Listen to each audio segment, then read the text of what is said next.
પ્રાર્થના સંદેશ ન્યૂઝમાં આપનું સ્વાગત છે। દાહોદ જિલ્લાના નાગરિકોને સ્વવસ્તી ગણતરીમાં સહભાગી થવા જિલ્લા પોલીસ અધિક્ષક રવિરાજસિંહ જાડેજાની અપીલ।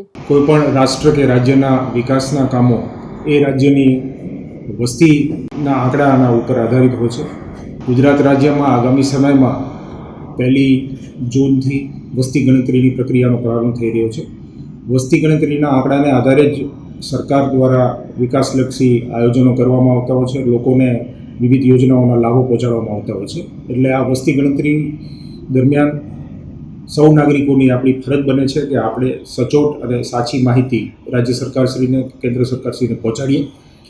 આગામી 1 જૂનથી જ્યારે વસ્તી ગણતરીની પ્રક્રિયા હાથ ધરવામાં આવશે એ પહેલાં તંત્ર દ્વારા અને સરકાર દ્વારા અભિગમ લેવામાં આવ્યો છે કે 17 મેથી ઓનલાઈન પોર્ટલ ઉપર પણ વસ્તી ગણતરી સેલ્ફ એન્યુમરેશનની પ્રક્રિયા પણ કરી શકાય છે।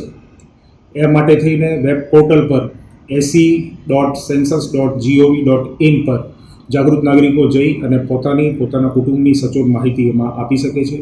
દાહોદ જિલ્લા પોલીસ અધિક્ષક તરીકે હું દાહોદ જિલ્લાના તમામ જાગૃત નાગરિકોને અપીલ કરું છું કે આ પોર્ટલનો ઉપયોગ કરી તમામ નાગરિકો એ સુવિધામાં ઉપયોગ કરી અને એમાં પોતાની સાચી અને સચોટ માહિતી મૂકે, જેથી કરીને આ રાષ્ટ્રીય કાર્યમાં આપણે સૌ સહભાગી બનીએ।